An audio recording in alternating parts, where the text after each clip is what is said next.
Penamaluru TDP MLA Bode Prasad దందాకు అడ్డు అదుపు లేకుండా పోతోంది. భవనం కట్టాలంటే కప్పం కట్టాల్సిందేనంటున్నారు బోడే. టీడీపీ నేతలను వదలడం లేదు. కమిషన్ ఇవ్వని టీడీపీ నేతపై బోడే ప్రసాద్ దౌర్జన్యం చేస్తున్నారు. తాజాగా పోరంకిలో బిల్డింగ్ నిర్మిస్తున్న టీడీపీ కార్యకర్త విష్ణునారాయణపై కక్ష సాధింపులకు దిగాడు. 15 లక్షలు ఇవ్వాలని డిమాండ్ చేశాడు. డబ్బులు ఇవ్వకపోవడంతో బిల్డింగ్ కూల్చేస్తున్నారు. కక్షపూరితంగా భవనం కూల్చేస్తున్నారని బాధితుడు ఆవేదన వ్యక్తం చేస్తున్నాడు. కార్యకర్తలకు న్యాయం చేయలేనప్పుడు పార్టీ ఎందుకని ప్రశ్నిస్తున్నాడు.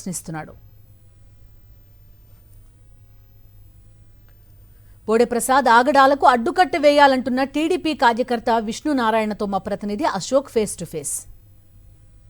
పెనమలూరు టీడీపీ ఎమ్మెల్యే బోడే ప్రసాద్పై అనేక రకాల ఆరోపణలు వస్తున్నాయి. ముఖ్యంగా ఇటీవల కాలంలో కబ్జాలు అలాగే ఆక్రమణలు పెరిగిపోయాయనే ఆరోపణలు వస్తున్నాయి. తాజాగా పోరంకి సమీపంలో ఒక బిల్డింగ్కి సంబంధించి తన వద్ద డబ్బులు అడిగారంటూ కూడా బాధితులు ఆరోపిస్తున్నారు.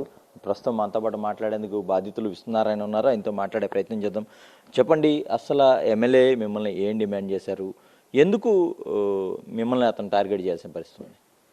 మొన్న ఎలక్షన్లో సీట్ వచ్చిన తర్వాత అతను నాకు ఫోన్ చేశాడండి. ఫోన్ చేసి విష్ణు పార్టీకి పనిచేయాలండి. నేనైతే 2000 నుంచి 3 ఎలక్షన్లు పోటీ చేశాను. 3 ఎలక్షన్లు మీకు పార్టీగా చేశానండి అన్న. చేశానన్న తర్వాత ఈ ఫండ్ కూడా ఇవ్వాలన్నాడు. లేదండి నా ఆర్థిక పరిస్థితి బాగాలేదు, నేనైతే ఏం ఫండ్ ఇవ్వలేను అని చెప్పాను. అన్న తర్వాత తన పోరంకిలో బిల్డింగ్ కట్టుకోవడానికి మా అమ్మాయి పేరుతో స్థలం కొన్నాం. బిల్డింగ్ కట్టుకోవడానికి వెళ్ళినప్పుడు అక్కడ 14% వేకెంట్ ల్యాండ్ ట్యాక్స్ కట్టాలి, డెవలప్మెంట్ ఛార్జెస్ కట్టాలి. అవి కట్టకుండా ఇవ్వండి, డబ్బులు మాకు ఇచ్చేసేయండి, క్యాష్ ఇచ్చేసేయండి, మేము మీకు 2 ఫ్లోర్లు వేసుకోవడానికి పర్మిషన్ ఇస్తామని చెప్పారు. నేను దాన్ని తిరస్కరించాను. నేనైతే గవర్నమెంట్గా డబ్బులు కట్టేశాను. మొత్తం 14 లక్షల రూపాయలు కట్టి ప్లాన్ తెచ్చుకున్నాను.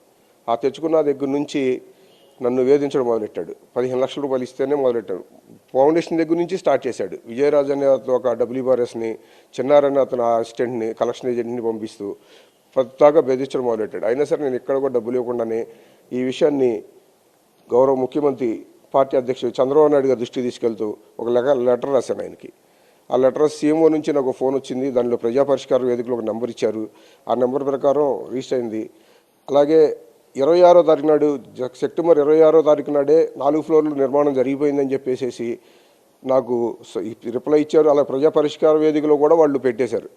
ఏదైతే గవర్నమెంట్ బీపీఎస్కి 31/8/2026-25 టైం ఇచ్చిందో ఆ టయానికన్నా ముందే వేసానని చెప్పి వాళ్ళే ప్రజా పరిష్కార వేదికలో కలెక్టర్కి వీళ్ళందరికీ కూడా రిప్లై ఇచ్చారు. ఇచ్చినప్పుడు కూడా వాళ్ళు అన్యాయంగా నా బిల్డింగ్ను పగలగొట్టారు. మీరు మాట్లాడారా? మాట్లాడినప్పుడు ఆయన ఏమంటున్నారు? నేను ఆయనతో మాట్లాడలేదండి, మాట్లాడదలుచుకోలేదు. ఆయనతో మాట్లాడదలుచుకోలేదు. అంతసేపు డబ్బులు అడుగుతుంటే ఇంకా నేను మాట్లాడతాను ఆయనతో.